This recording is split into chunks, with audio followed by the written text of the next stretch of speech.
color is yours. Amen. I think we got the same one. Good afternoon. I'd like to welcome everyone to the Stevens Plantation Improvement meeting of our DSD Governing Board this Wednesday, October the 2nd. And with that, I'll call this meeting to order, and I'll ask our clerk to please call the roll. Chairman Blackwell, Here. Vice Chairman Matheny, Here. Member Cooper, Here. Member Askew. Here. Member Trace. Here. The first item is a resolution. I'll ask our clerk if she'll please read that for us. Resolution number 2019-004, a resolution of the Board of the Stevens Plantation Improvement Project Dependent Special District approving and accepting an agreement to sell Lot 2 of the Nolte Road Commercial Park of the Stevens Plantation, approximately 1.52 acres of real property, to Compton Builders, Inc. for $475,000, and authorizing the chairman in his absence, the vice chairman, to execute the agreement and all documents necessary to complete the sale. Thank you. Ms. Malalos, would you like to speak? Good evening. Veronica Malalas, NAI RealVest, listing broker for Stevens Retail and Stevens Corporate Campus. Ben Crosby of Crosby & Associates is sitting here in the audience. We're going to talk about the Compton Builders offer to purchase retail Lot 2. And as you can tell, if I can figure out where this is Lot 2. Originally, they had a contract on Lot 1, which, just to give an overview, Stevens Plantation Nolte Road Commercial Park Lot 1 is approximately 1.8 acres. The condition of sale includes internal access road, stormwater, potable water, sewer, and electric, and due diligence period was 120 days, or approximately until September 20th, 2019. The Compton, Mr. Barry Compton had officially canceled the contract on September 2nd within the due diligence period, and the reason is that due to the existing easements, Compton Builders could not yield a 14,000 square foot retail concept with a desired frontage on Lot 1.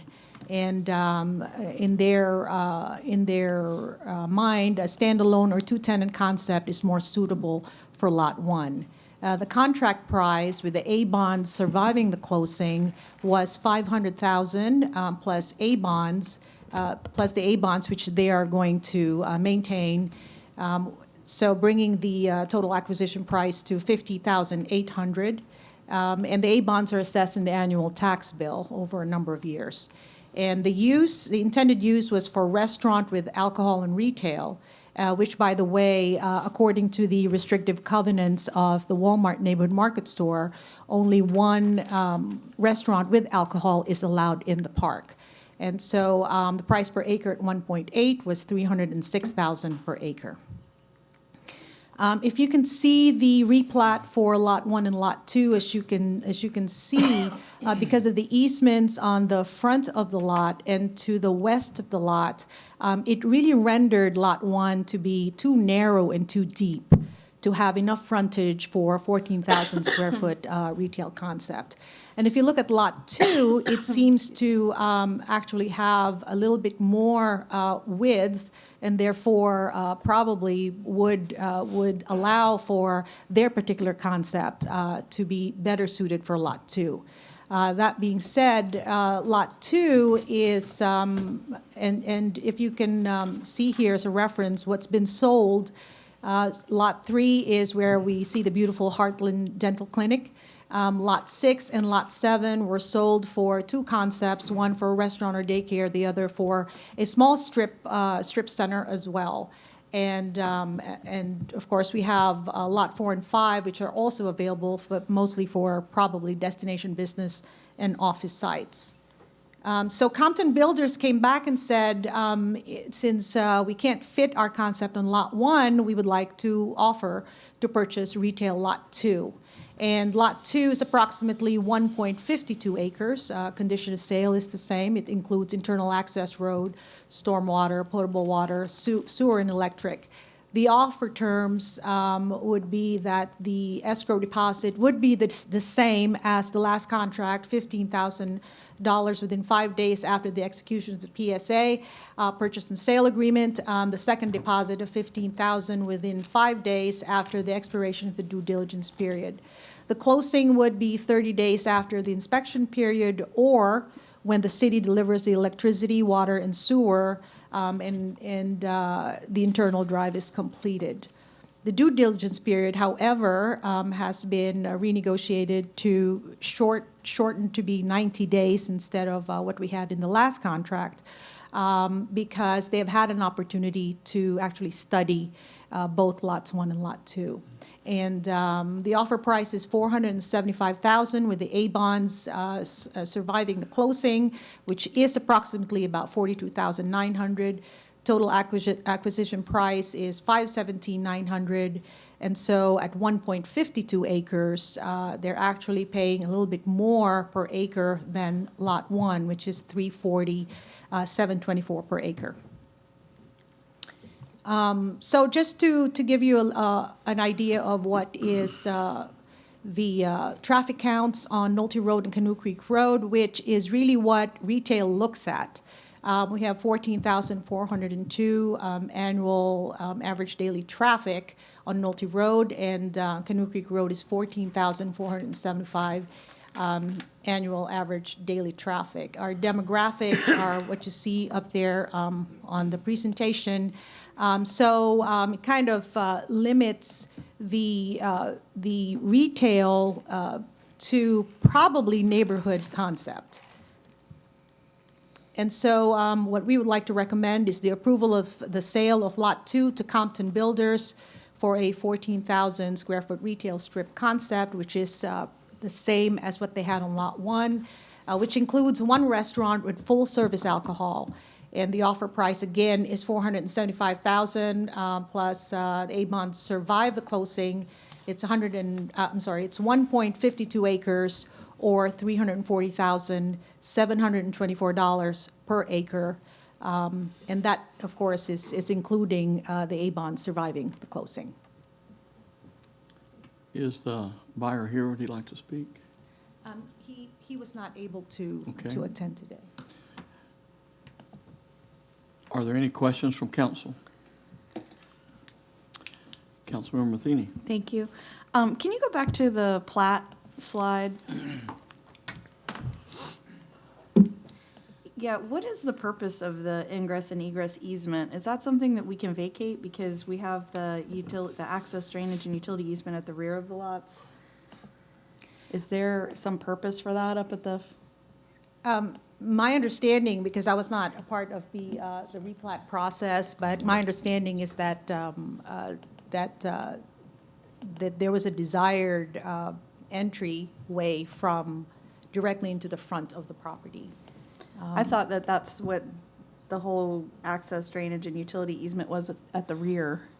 No, I don't, if you're referring to one at the top of the plat there, I don't have the information. I don't know why what the reasoning is for that. We certainly can look into whether it can be vacated. Yeah, or I'd not. like to look into vacating that if we can, because that's gonna make it a more usable piece of property. Right. Yeah. I mean, they have frontage on, these lots have frontage on Nolte, so I don't know why. Yeah. And one of the things that I've heard, at least in part of the discussion, was a request for a curb cut between lots 1 and 2. But, that's really just one of the things that might make it a little bit more marketable.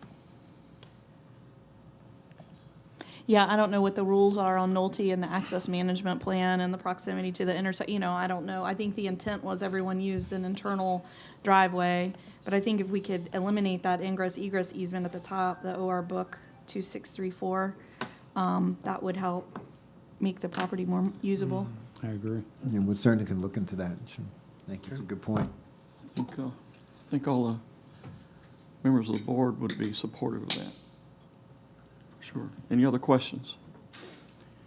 Is anyone in the audience want to speak to this item? Do we have further discussion or motion by council or by the board? I did have a question. Last meeting, did we give direction to do a plan for lots 4 and 5 to make sure that we could fit something on there and market it? I know we discussed it, I just don't know if we gave Yeah, we talked No. about it. formal direction. I think what we talked about was signage. Right. That's Like correct. Right, doing we're working a on that. common Yes. signage so that the ones in the back could be seen. Okay. Anything else? Yep. Do I have a, Sorry, I have one more. Ms. Matheny?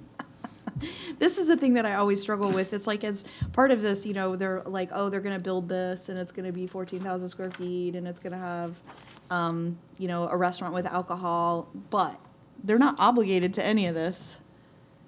Still Back has to to same come back. square. It's the same Yep. thing we always get Yep. into. It's like they're not obligated to They can do build. whatever they want to do. Right, or they could sell it or whatever. And since we have only one of these lots, according to Ms. Malalos, can have a restaurant with alcohol in it, I mean, it would be nice if we could put some, make sure we got a really good Cheese. restaurant in there.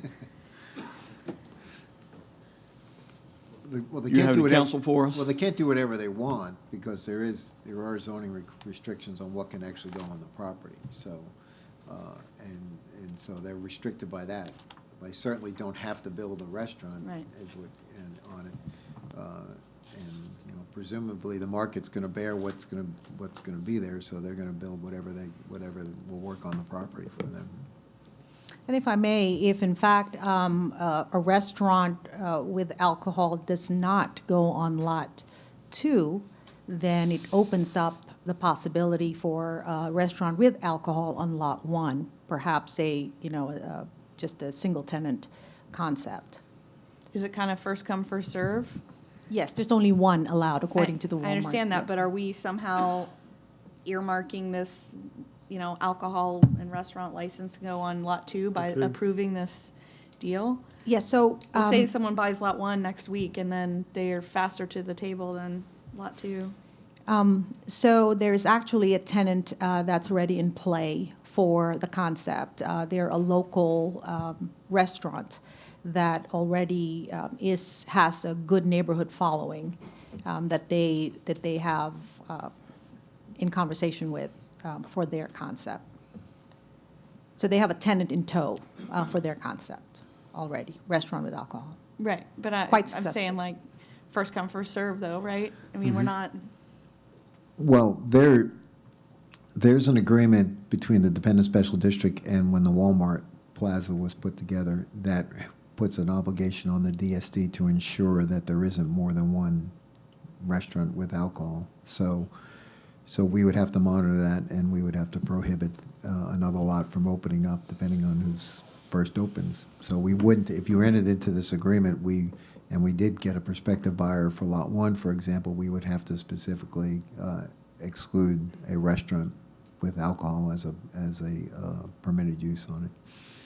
yeah, I guess that's my point. Like, what if someone buys this person buys Lot 2 and then they drag their feet and they don't get a restaurant up and running for 5 years, so then we can't have another, No, we'd be able to work with, we'd have to work with them on that, if it's a delay like that, and we'd have to work with the prospective owner of it. There isn't anything in this contract that guarantees them the right to build a restaurant there. That's the point. that's what I wanted to know. Yes, Like, what's first okay. come, first serve, like Yes, ma'am. whoever gets their applications in first. Councilmember Askew. Yeah, that's what if we were going to make a motion, can we say that we'll hold that license or that right to do that for a year, and then after that, you're sort of on your own? I wouldn't do that. I don't think you even wanna hold hold it it. at all. Like I said, this is First their come, first intended, served. this is intended use. If they're moving forward and they get to the permitting stage before there's another potential, then they'll be good. If not, then they may have to find some other use for it if someone else comes in. Okay. Councilmember Trace. What's the timeline for us getting water, sewer, power, and the road completed to them? Is that already complete? The closing conditions? That's actually out to bid right now to do the rest of that work, and we're working with OUC to get the power pulled in that area, working up with a scheme to do that. Timeframe. My best guesstimate is probably 90 days To get it, to award the bid. to award the bid, and then we'll have to What's your mic? construct it, so. I'm sorry, Mr. Tracy. So 90 days to go out to bid, or to get the bids back. Correct. Awarded, and then they'll have 4 months to build it. That's correct. Okay. Any other discussion? Could I entertain a motion? I move that we move forward with this contract. Do I have a second? I'll second it. Do we have any further discussion? Madam Clerk? Councilmember Matheny? Aye. Member Cooper? Aye. Member Askew? Aye. Member Trace? Aye. Chairman Blackwell? Aye. Motion carries 5-0. Thank you. I'd like to ask Madam Clerk, will you read item number 2, resolution number 2? Resolution number 2019-005R, a resolution of the Board of the Stevens Plantation Improvement Project Dependent Special District approving and accepting an agreement to sell Tract 4, Stevens Plantation Corporate Campus, approximately 2 acres for real property for Rooker Properties LLC, $315,500, and authorizing the chairman or in his absence, the vice chairman to execute the agreement and all documents necessary to complete the sale.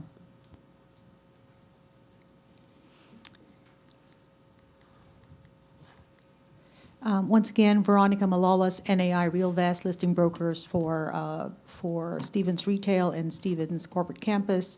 Ben Crosby, Crosby and Associates, co-listing broker in the audience. Okay, so this is for Lot 4 for Corporate Campus. And originally, we had discussed, I believe, last meeting, the purchase and sale contract with Rooker Properties.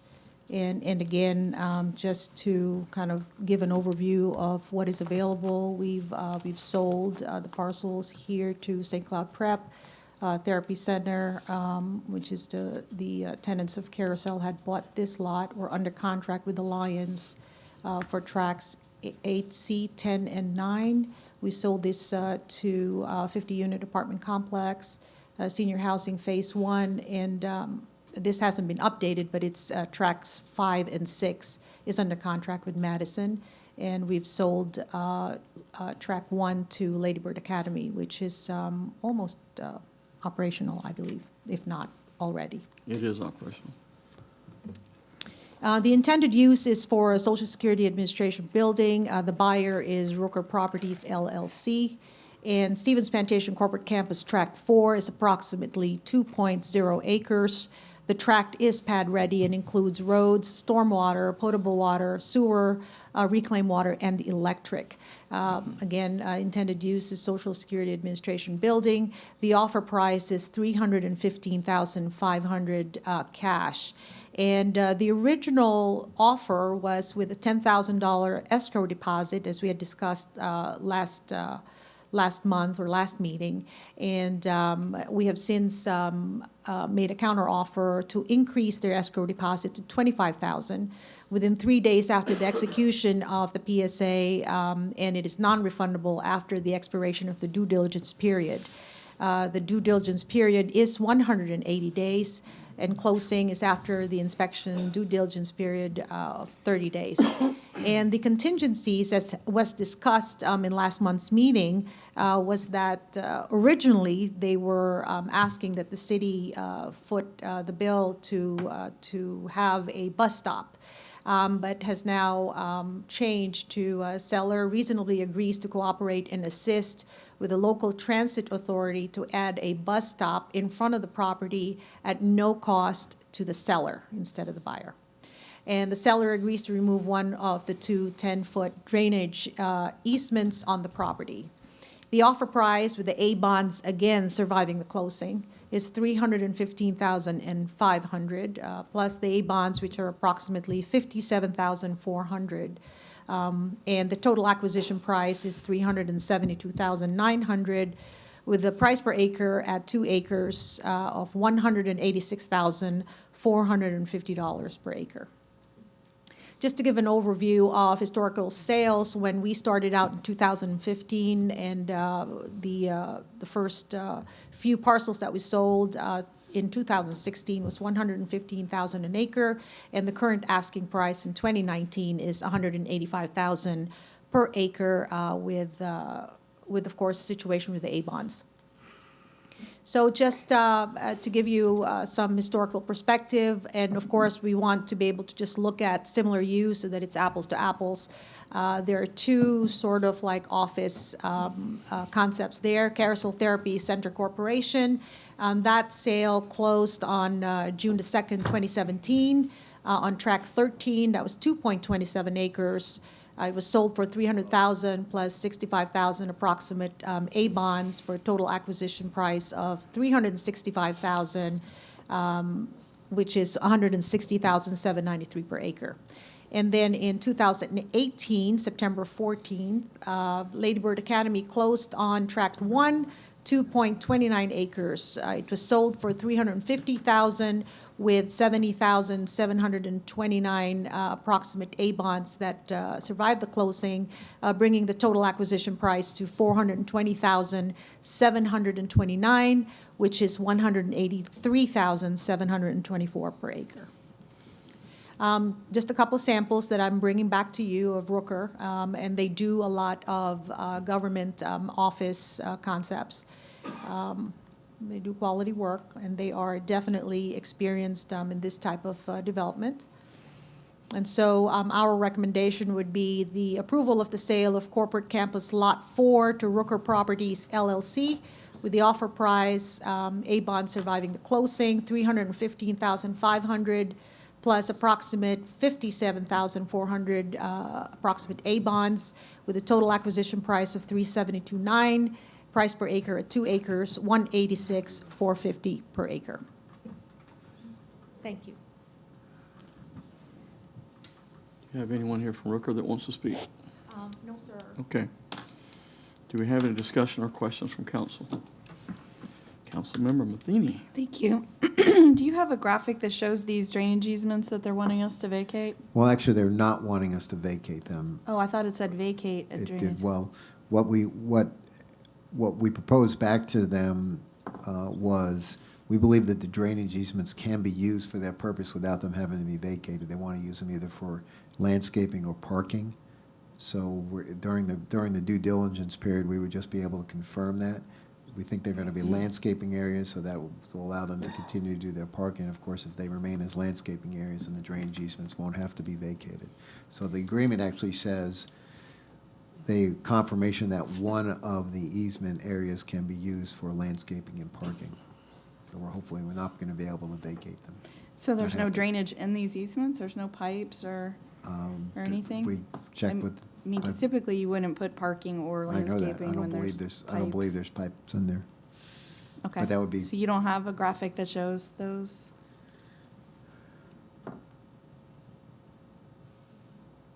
We don't have one to show, I Over here? don't think. Wasn't there also a contingency that, about the bus service being able to work up a stop at this location, being part of the sale? Yes, and it is part of the bidding packet that they need to submit to get this project awarded to them. And so, but the original offer was that they were asking for the city, or I'm sorry, the DSD to bear the cost to bring the bus stop to this location. It's not necessarily in front of the property, and I believe it's within a number of feet to the property, and it could be on Nolte Road. Nolte? But they've now agreed that to take the seller, out of the hook. Councilmember Matheny? Thank you. So, Ms. Malalis, you see this bullet says seller agrees to remove one of the two 10-foot drainage easements. The contract says what? If you give me a second, I can find it for you. Because I don't think we should agree to it. I mean, we don't can know. agree to look into it, but Paragraph 29 of the contract says that's, seller agrees and acknowledges that in order to develop the project to the requirements of buyer and its future tenant, buyer and/or buyer's future tenant may require that paved parking and/or landscaping be constructed upon one or more of the areas encumbered by the drainage easements.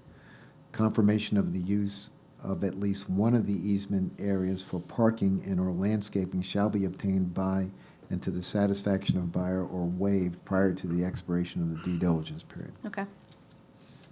Does that answer your question? Any other questions? Does anyone in the audience want to speak?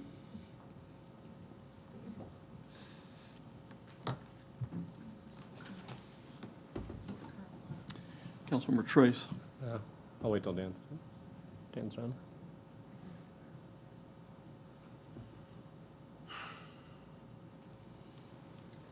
Veronica found the current plat. We can show it to you if you want to see it. Sure. or And then, Dan, outside closing date of, if they don't get the bus stop, when does the contract drop, and then we can re-advertise? It would be during the due diligence period, A so. long due diligence. 6 months. Right, and as part of it is because of their intended use, which is obviously they're going through basically a process with the Social Security Administration. So that's why they needed the extended time to get through this. And Veronica, maybe you can explain that a little bit more. Yes, and that is correct. However, as I had shared with you in the last meeting, the Social Security Administration actually had already driven the site and actually walked the site, and it is definitely eligible for the bid. So they've gone through that already, and that's why that happened before they made the offer to purchase this property. Okay. Any other questions? So that's the plat for, okay. All right, you have the plat here.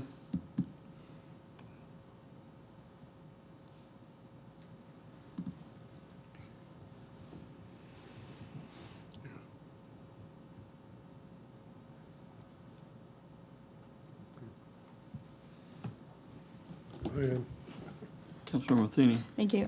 I mean, personally, I'm not really comfortable in vacating any of this. I mean, I'm okay with us investigating it, but whenever you jam things up onto the property line, it always ends up causing problems, harmonizing drainage with the adjacent properties and things like that. I mean, I'm okay with us investigating it, but I'm not real excited about vacating it. Mr. Askew. Are we talking about the easement in the backside of the property? No. No, right there on the side. Just the side? Okay, yeah. And of course, that would require first future action by this board, because this board would have to be the one that would apply to remove those easements. And then either a replat, which would have to be approved by the city, or a vacation process, which would have to be approved by the city. So you would get to that point well before you had any intention of closing on the property. Mr. Askew. So on these easements on the sides there, if we allow one to do it, why do we even have easements? Because the next one will come and said, you did it for this one, so let's vacate that easement as well. Well, and again, Ms. Matheny asked the correct question about whether there's any actual infrastructure or piping in these easement areas. Because very often when you're doing planning and subdivision of commercial, especially commercial subdivisions like that, it's my understanding that you're putting the designers are putting those easements in case that they're needed. So ultimately, they may not be needed, which of course you'd look at through the design phase. Remember, this is just vacant land right here, right now. Right. So, so the whole premise was, for the design piece, we'll put them there. We'll see if they're needed. Then they're there. If they're not needed, then as would happen in any other development, Give it the up. private property owners will come back and say, listen, we want to vacate this stuff because we don't need it. Okay. Thank you. Councilmember Trace. So my issue with vacating it's a little different of, parcel 3 is already owned by someone else. They could already have the intent of using part of that drainage easement, and then tract 5 is under contract to the Madison Grove. So they could already, be looking to utilize part of that drainage or access easement for drainage back to the pond or access. So we're kind of stuck on both sides with the possibility of someone else objecting to the vacation of that easement. Absolutely, and that's one of the reasons why when we did the revised letter of intent back to the prospective buyer, we did not want to commit the district to proceeding or the city to vacating those easements. And that's why we changed the language to read what it is. It's either going to work out during the design phase or it's not. And hopefully we'll find that out sooner rather than later. And then, is there any chance they would want parcels 4 and 5 in the retail campus. I don't know if the dollars don't make sense or whatever, because that was looking to be office destination. This use seems like a destination office I don't know. use. I believe the net usable acreage on lots 4 and 5, and you're referring to 4 and 5 in The retail campus, It's 0.89 per lot, which renders it a little bit less than 2 acres. But it's configured differently, so it might. Yeah, and I think their concern is that it's so tight because Social Security Administration buildings actually have a higher parking requirement. So that was their, their concern. I mean, this is the lot that they, that they actually had looked at. And they've looked at all the other lots in corporate campus, and this is the one that they had pinpointed. Okay. Any other questions?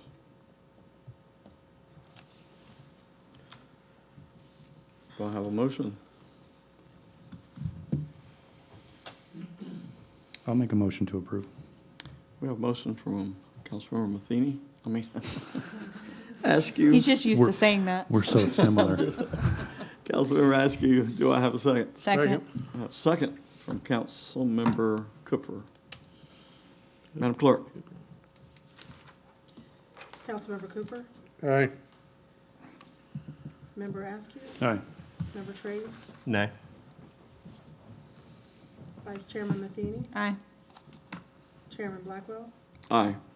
Motion carries 4-1. Thank you. Thank you. Thank you.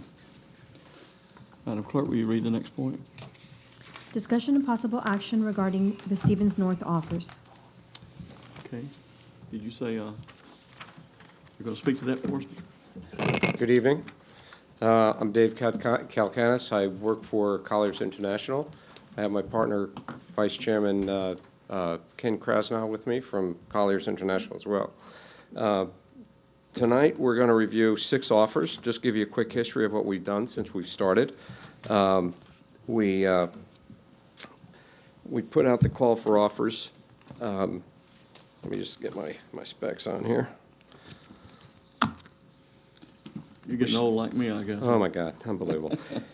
We started August 27th with our initial call for offers, and we went through September 10th, September 17th, and September 19th, and on the 20th was the cutoff date.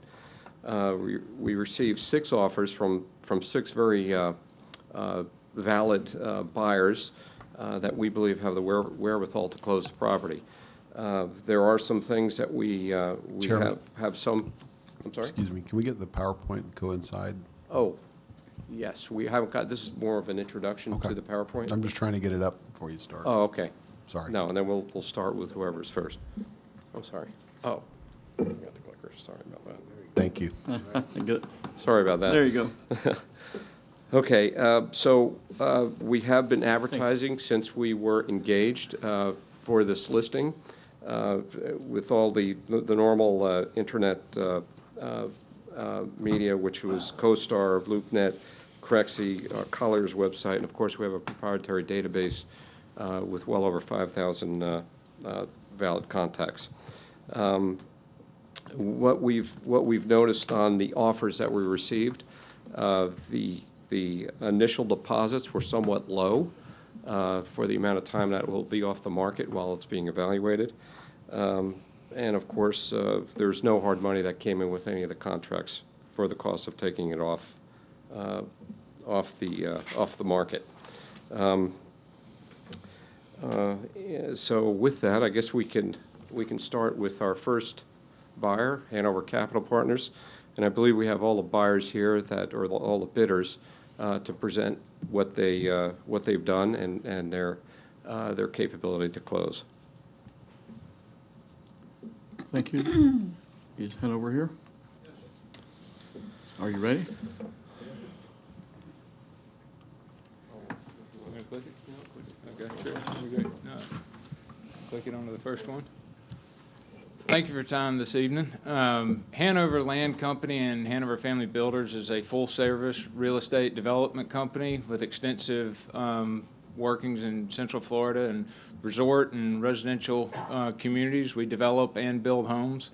We've been here for 35 years. We've developed over 22,000 lots and built 31,000 homes.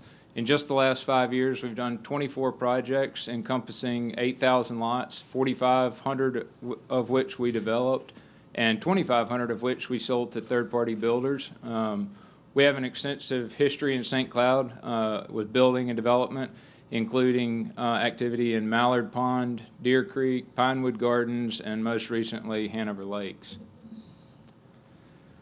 When we go into a project, we try to figure out what we can do differently than every other builder and developer. And on our Hanover Lakes project, it was to incorporate the natural amenity that we were next to, which is the lake. And we did that by incorporating an internal canal system and a boat lift. I'm sure all of y'all are familiar with the community. It required a lot of planning and coordination with the city, with the county, and it's something that we're truly proud of and a flagship community for us.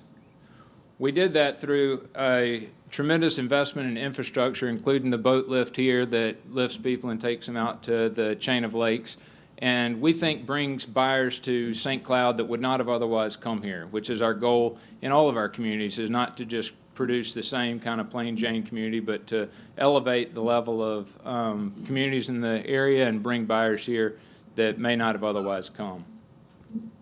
We also accomplished that through extensive upscale amenities like this one that we're under construction now at Hanover Lakes on. It's nicer than anything else in the area, and we think will additionally raise the level of the community.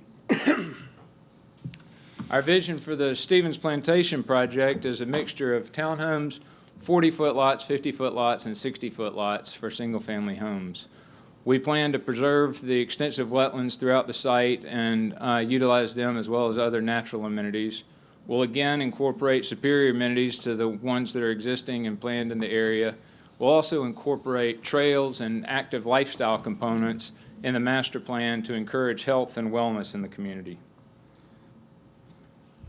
We recognize that on the surface, our dollar amount may not be the highest, and we also understand that our project is not a mixed-use project. You know, we have to understand the background on those two things.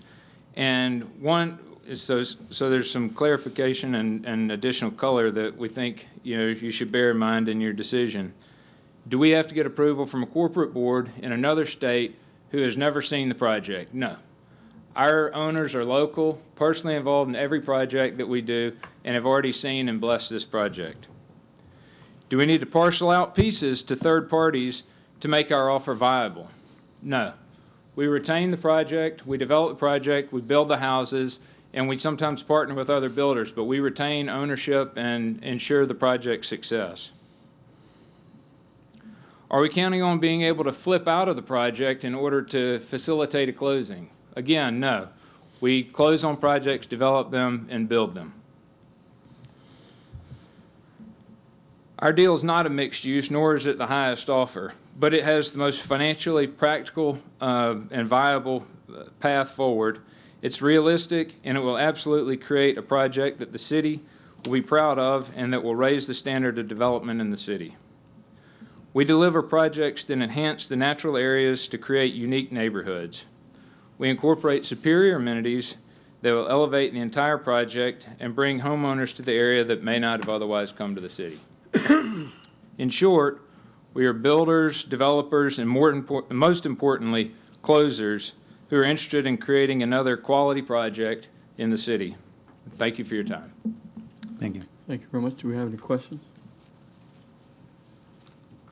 Very good. Thank you very much. Question. Yes. Do you never do any commercial? Have you done any commercial lately? We've done Never? industrial, but not commercial, no, sir. Okay, thank you. I'm sorry. I missed it. We need a name and address for record. Could you give us your name for the record, please? Ben Snyder, Hanover Land Company.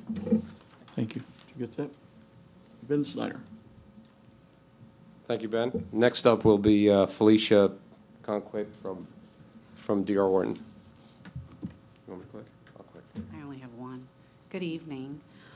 We understand our presentation lacks the detail of some of the other presenters tonight, but we wanted to meet with you to better understand your expectations for this project prior to committing to a specific plan or program. D.R. Horton is the largest home builder in Central Florida and one of the largest in Osceola County and St. Cloud. We have delivered homes to thousands of Central Florida families for the last 5 years straight and have grown considerably over that time. We have multiple brands for every stage of life: Horton, Express, Emerald, and Freedom. Our Horton brand is planned for this project, both for the single-family, attached, and detached. We have a subsidiary known as DHI Communities to assist with multifamily and commercial development components of this project and would have them involved on the commercial and village center portion. We are self-financed and motivated to close deals and build homes. Local recent and current projects include Kindred, Anthem Park, Turtle Creek, Savannah, Westerly, Canopy Walk, and Osprey Ridge. Local upcoming communities include Barrington and Rambling Estates, and you can check our website for photos and community details. We have extensive experience working with community development districts.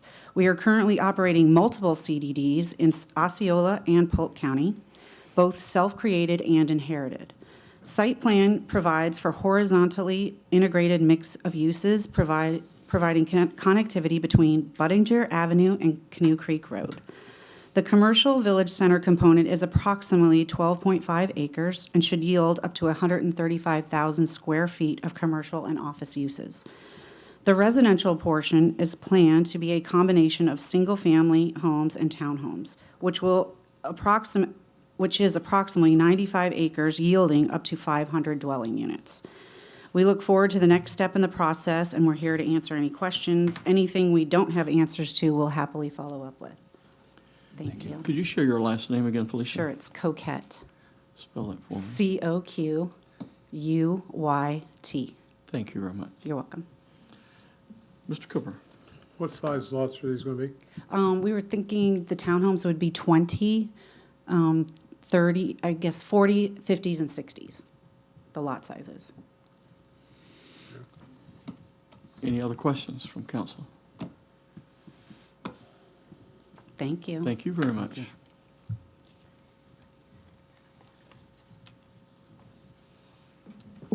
And Mike from Equity.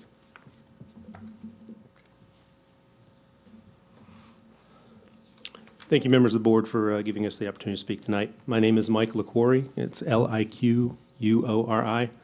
I work for Gentry Land Company just around the corner here in St. Cloud. And on behalf of Reed Berlinski, who many of you know, he wanted to apologize for not being here. He had already planned travel, so he is out of the state. Otherwise, he would have been here, as he has been at previous DSD meetings when this particular issue has come up. I want to talk to you, next slide, tonight about 4 things. Our vision for a true quality mixed-use project, the hometown partnership between Equity and Gentry, our local project knowledge, and then why Equity and Gentry. Next slide. When we talk about the vision, we've been at previous DSD meetings and we've heard about the desire to have a true mixed-use plan here for Stevens North.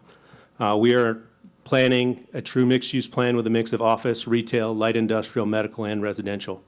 We also strongly believe in the arterial connection between Budinger and Canoe Creek Road. We plan to incorporate approximately 8 acres of neighborhood parks and trails to generate true pedestrian connectivity between the community and the businesses, as well as the existing St. Cloud Elementary School. And we also plan to incorporate multiple types of residential home sites. Next slide. As you look at the site plan, starting from south to north, the yellow would be your traditional single-family detached front-loaded homes where the garage is in the front of the house. The orange are single-family detached alley or rear-loaded product where the garage is in the back. The green shows the park area that bisects the site, as well as just above that is the arterial connection from Budinger to Canoe Creek. And then the pink or light purple would be the mixed use with multiple uses in there. Next slide. The hometown partnership between Equity Investments and Gentry Land is strong. David Shapiro is the principal of Equity Investments. They're a South Florida-based real estate investment firm, and they've invested in multiple projects across Central Florida, including 5 recent projects in Osceola County and the city of St. Cloud. Reed Berlinski, who many of you know, is the principal of Gentry Land. He's a 4th-generation Osceola County resident, and he's also been involved in those same projects with David. He is also a master plan developer who has been involved in 2 very successful master plan communities, the 900-acre master plan Randall Park in Orlando and the current 2,500-acre master plan that we are working on in Pasco County called Starkey Ranch. Next slide. The local projects that we've been working on, the ones I'm going to highlight tonight, are just the ones within the city of St. Cloud. The preserve at Turtle Creek over on Narcoossee Road, we purchased the last phase of that from the bank, redesigned it into single-family lots, and sold the 269 lots to 3 different builders, as well as built the amenity site that's on there. Terra Vista, just south of that project on Narcoossee Road, is another project that we worked on.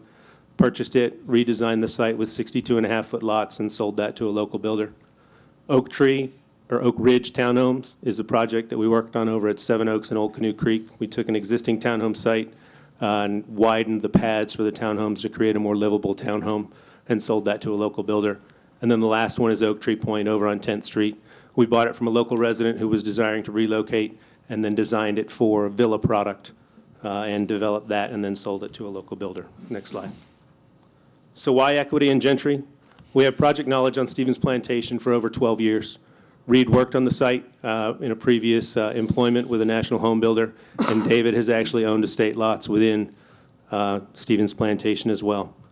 We have local business insight, and it provides an opportunity to develop mixed uses that we believe will complement and enhance not only the community, but the city as well. And we are a local business. As I told you, Gentry is housed just around the corner from here, and we have a long-term interest in the success of the project. The last thing that I want to highlight is not on the slides, but we're offering a single closing with a quick closing timeline. We're only asking for a 90-day inspection period. We have, between this and the city land, $300,000 hard at the end of the inspection period. And we're also looking at a closing that is not contingent upon receipt of development or engineering permits. We're only looking for a few specific conditions in our letter of intent, the primary one being the PUD, preliminary master plan, and final master plan approval or zoning on the project. We're more than willing to start working on that during the inspection period to try and close the timeline as well. And we're only looking for 15 days after the receipt of those. That's all I have for you tonight. Thank you. Thank you very much. Do we have any questions? Thank you very much and for your presentation. Next. Elevation, if you'll. Good evening. My name is Owais Karani with Elevation Development. Our slide was missing a page, so can I pass on some hard copies? Would that be okay? Hand it to the clerk, please. If you'll hand it to the clerk, she'll get them to us.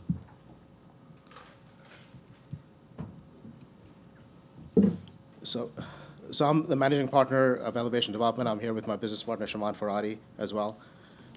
We were established, founded in 2012. We've entitled and developed well over 4,000 lots in the Central Florida area. In addition, 100,000 square feet of commercial. Our current pipeline is about 2,000 residential lots that are going through entitlement and development, 1,100 multifamily units, and over 150,000 square feet of retail commercial. Thanks. This is a proposed concept plan that we came up with pretty quickly. It's 400 lots, 200, I think about 200 single-family, 276 townhomes, and 300 multifamily. This also has about 5 acres allocated to commercial. These are some of our projects in the area, commercial and multifamily. Thank you. Any questions? Yes, sir. Total, how many homes?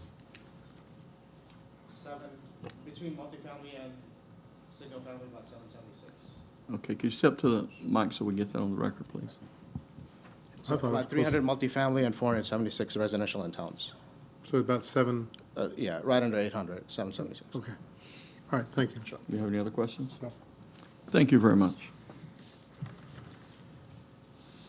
Next, we have Titan Properties.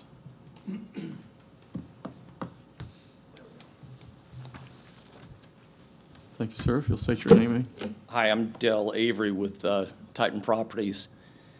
And we looked at this property and we felt like we had a little bit of different vision with this. I mean, we've been in the Orlando area for about 30 years. We've developed 12,000 single-family lots, several mixed-use communities. But we felt like, mixed use was the best for this property.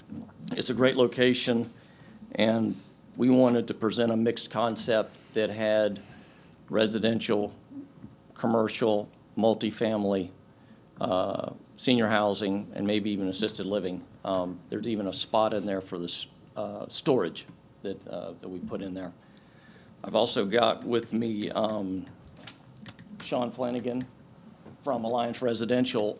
We are not in the multifamily business, but we do think that multifamily is an important part of this community, as well as maybe some senior housing. And we would glad to answer any questions if you'd like to ask us about the multifamily or senior housing or any of our experience with mixed-use communities. Our plan shows commercial lots along the front, mainly to cater to professional offices, restaurants. We also have some townhome residential in there. We have a multifamily tract, and we have a senior housing assisted living facility there on the south portion of it. We have to show some connectivity with the elementary school, and we felt like this is really a unique piece of property. You can have a real sense of community and a sense of arrival where there would be something for every age group. Thank you. Anything else? No, my name is Sean Flanagan. I'm with Alliance Residential. We're currently under contract in the Stevens corporate campus, lots 8C, 9, and 10. We're well underway with design. We had a very productive pre-construction meeting with the city and a pre-application meeting with the city a couple weeks ago. And we're looking very much forward to developing that site. And I've been associated with Titan Properties for the past 30 years. Have been very impressed with not only their vision for what they've developed, but as well as their integrity and how they go about business. And this site for us it's a natural second phase for what we're currently underway with in the Corpus campus. Thank you very much. Thank you. Does anyone have any questions? Did I Councilmember Thank you. Cooper, please. Did I hear you say something about you're going to have some storage lockers also? Yes, we currently are in the storage business as well. That's the one thing that we do, and we've built them in Horizons West, building one in downtown Orlando now. And there was a unique spot back there, sort of off the road behind that wetland, and it's a little red site to the north that we thought could be a great service to that whole community, because it would have to be a multi-story, no doors on the outside. We almost built them like office buildings, actually. I mean, if you wanted to see some of the ones that we've done, I'd be happy to show you. You know, we have them in Windermere, Dr. Phillips, and then the one we're currently doing in downtown Orlando. So how many storage are you estimating you can get in there? That design would probably be a 3-story building. We create them with a tunnel drive-through, so there's no parking on the outside, all the parking on the inside. So our typical rentable space is about 65,000 square feet.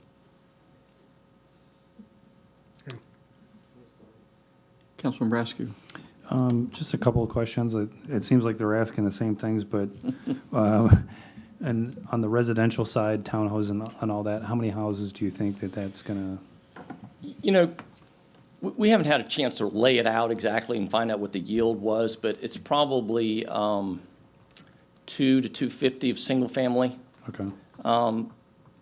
I think this is a great area to have some concentration of densities of other uses besides just the typical single family lots. You know, we've done plenty of that. This area is just a growing area. St. Cloud's growing like crazy, and I think there's a demand for these services. And the second part is commercial. I don't know if you have an exact number or nothing, but it looks like you're stacking your commercial along Canoe Creek Road. Am I correct by that? We are. We've shown Canoe Creek Road is our main frontage road. I'm not sure if that would be more of a design where the buildings would be up front on the road and the parking would be in the back. We have currently a 250-acre mixed-use project we're doing in Horizons West in Orange County. So it just depends on the design criteria, but most of the commercial would be on the front with the internal roads accessing from the back. Okay. Thank you. Any other discussion, questions? Thank you very much. Thank you. Last question. Yes, How sir. many, what size lots are these? 250 homes? You know, we're showing townhomes in there, so I would say the lots are going to be small, probably from anywhere from 22 feet wide for the attached townhome product, maybe some single-family 35s, 32s. But we really look at this more as a dense location, not as the typical, you know, the 40s, 50s, 60s mixed-use type stuff. So no estate lots or any of those things. Okay. Okay. Thank you. Anything else? Nope. Thank you. Thank you. AVEX?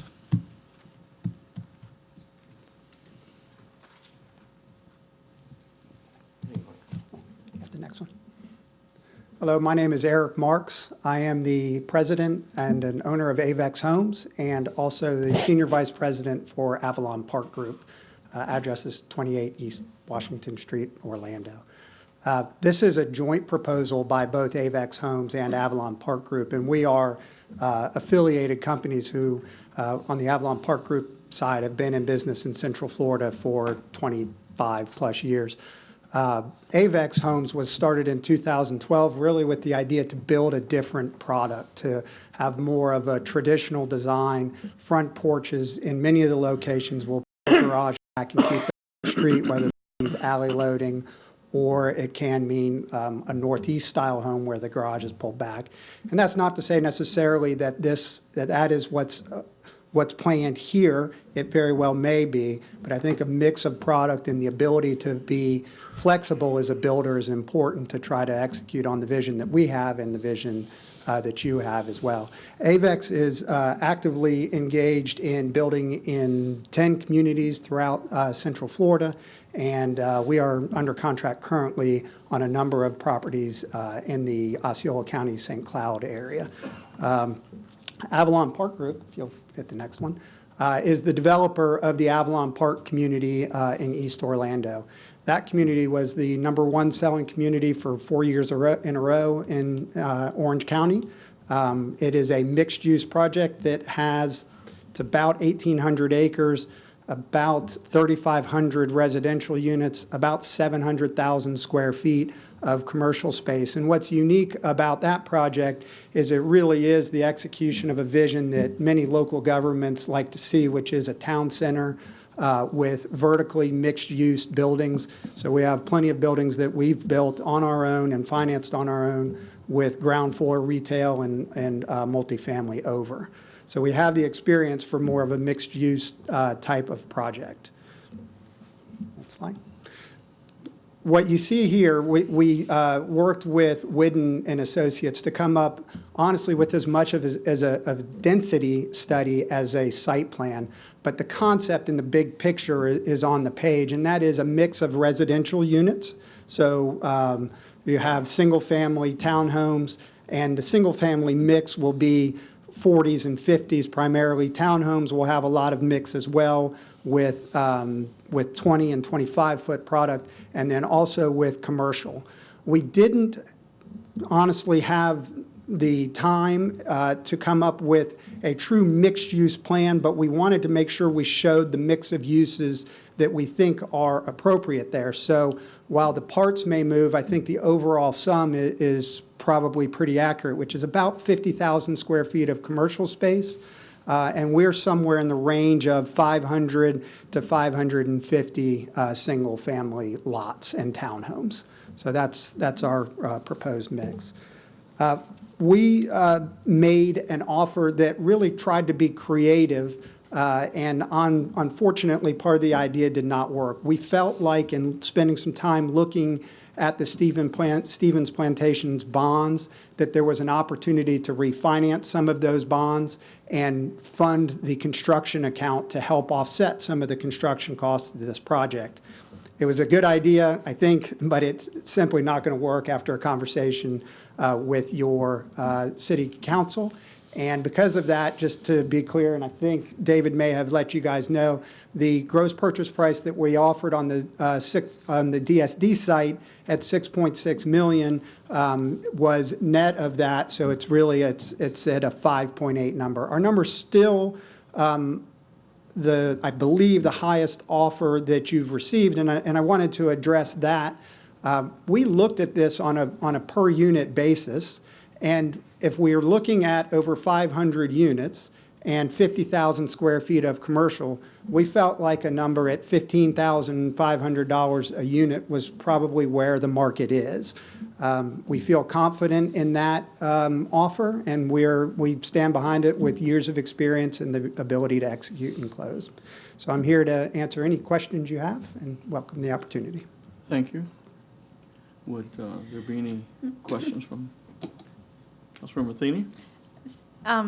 So just that last statement that you made, so what is the total purchase price? Is it 8.5 or it's No, the not? total came to 7.7 because the $800,000 that I thought could be used to offset some development costs simply can't. As an aside, I think the Stevens Plantation CDD has a great opportunity to refinance their bonds. They're at 7.1%, and we've done an awful lot with working with bondholders on those types of deals. But in this situation, I was under the misimpression that this board was also the board for the Stevens Plantation CDD, and you're not, you're just the dependent special district. So you didn't issue those bonds and can't restructure them.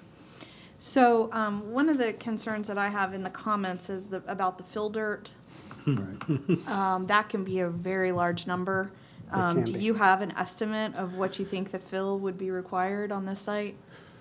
Well, I've seen the city's numbers that show that there is no fill required. We've worked with a local engineer who, on a very, very preliminary analysis, has said that there is not fill required, but there are lots of rumors floating around that there is fill required.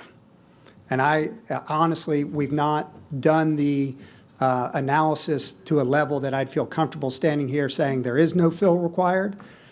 But whether it's me or any of the other offers that are in front of you, I think that it's an issue that's going to need to be addressed in the purchase agreement. So when you make, well, this statement that's in my comment section, you're talking about import fill. Import fill. We think, and I think. You're not talking about balancing by digging a pond? Well, we think the site will balance by digging a Right. pond. But that's not in this cost. That would be our expense. Okay. But if there's quality issues with that fill or if additional fill is required, but again, that's not unique to me, and I think you saw that in a number of your offers. I think the offers you saw assumed a relatively straightforward development site, and I don't want to speak for anybody else, but I think that's what you tended to see. And to the extent that there are unusual costs associated with development, I think that's going to need to be dealt with by contract. Councilman Raskin. I hope you understand that we're selling this property. We don't make a dime off it. If you sold it for $1 million or $10 million, it doesn't make a difference, really. The money doesn't really come to us. So that really, it kind of turns me off that we're going to be held to account for cubic yards. So I think that's where I think some folks are getting at. We're trying to get rid of the property because it was brought to us prior to us council, but that's a cost that's unknown to us. And I think, and I've had some conversations with David about this. Again, this is going to be an issue whether it's us or any, I think, again, I don't want to speak for anybody else, but I think this is an issue you're going to need to address head on no matter which builder you deal with. And it seems to me that there are ways from a structure standpoint to make sure that you don't end up having a city obligation. Because while David told me repeatedly the city makes no money from the DSD property, I didn't really understand that until we had a conference call to discuss that. And I think that we can structure a deal that doesn't put risk there on the city, but still offsets the developer's risk that there's $2 million of fill that needs to come in. I think you've had some work done that says that that's not the case, but again, I don't want to mislead anybody. There are definitely rumors out there that this site needs some fill. Well, we're politicians. There's rumors all over. Come on. Yeah.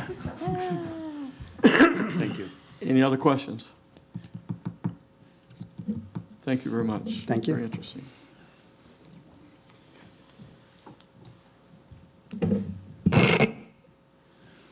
As we discussed earlier, we have some real buyers here. I think they did a good job presenting. I think they're all valid.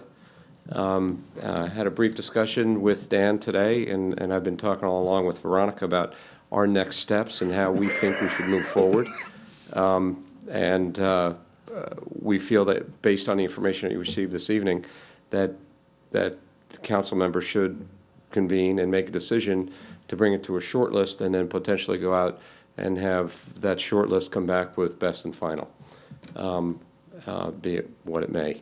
And then give them a period of time to respond to that, and then have another meeting and make your final decision. That's Thank you. just a Mr. suggestion. Mazeris? Yeah, and I just wanted to follow up on what David just told you. We did have Mr. Sturgeon, Mrs. Miller, and I just had a discussion later this afternoon after I spoke with David. And we thought another component of that would be that if you were to shortlist it, that we'd ask the 3 or whatever number of potential offers you have it shortlisted to, that those individuals actually spend time with city staff between now and the final offer to go over what we see from the entitlements for the project, and make sure that we are working towards something that works with their project so that we can get to a quick closing. As Mr. Askew pointed out, on the DSD property, the city will not recover any funds associated with that. You will, of course, on the city piece, but not on the DSD piece. So from that perspective, we think that the DSD's main intent is to try to get this sold as quickly as possible. As part of that is, one of the key components is how long is that due diligence period? How long does a potential buyer need to get to where they are satisfied with the project so that they will actually close? And so we felt that offering city staff and essentially requiring or asking whoever the shortlists are to sit with city staff and go over their potential project as closely as they can, or at least as thoroughly as they can before it comes back to this board would be a good next step. Mr. Sturgeon, you have any wisdom for us? No, sir, I agree with the proposal that's been presented, that we come up with a top 3 and then have them sit down with staff, and so it could be a win-win for the buyer and for the DSD and the city. Well, this is a whole new process. How would you, you've got a list here for us, putting a rating down for us to list on this paper, which ones we think are the top 3? That would be a start. What's the pleasure of the council on this? Councilmember Thiene? Thank you. So I want to say this is exciting. It's great that we have this problem, that we have 6, people vying for our property. Based on the packages that were submitted to us and the presentation, I don't know if we want to just go down the list of who, and because we might end up with the same people, but the 2 I would like to see shortlisted, I know we're probably shooting for 3, but is Equity and Titan. Those are the 2 I'd like to see more information from. Councilmember Trace? So I want to thank everyone for coming out, making their presentations and their offers. A lot of great information. My short list was Equity, Titan, and Avex. Equity more or less has a nice mixed-use plan and then offered a quick closing. And then Titan, because they had probably the best plan out of all of them and the most mixed use. And then Avex, because it was the highest purchase price. But I think we need to rework that plan a little bit for some more non-residential, a little more density. And then if we move forward before we go under contract, I'd like to figure out the fill quantity, regardless of who's offered, because that, everyone takes that into account when making an offer, the risk of the possibility of being short on dirt. So before we go to contract, I'd want to quantify the amount of fill necessary. So that was my short list: Equity, Titan, and Avex.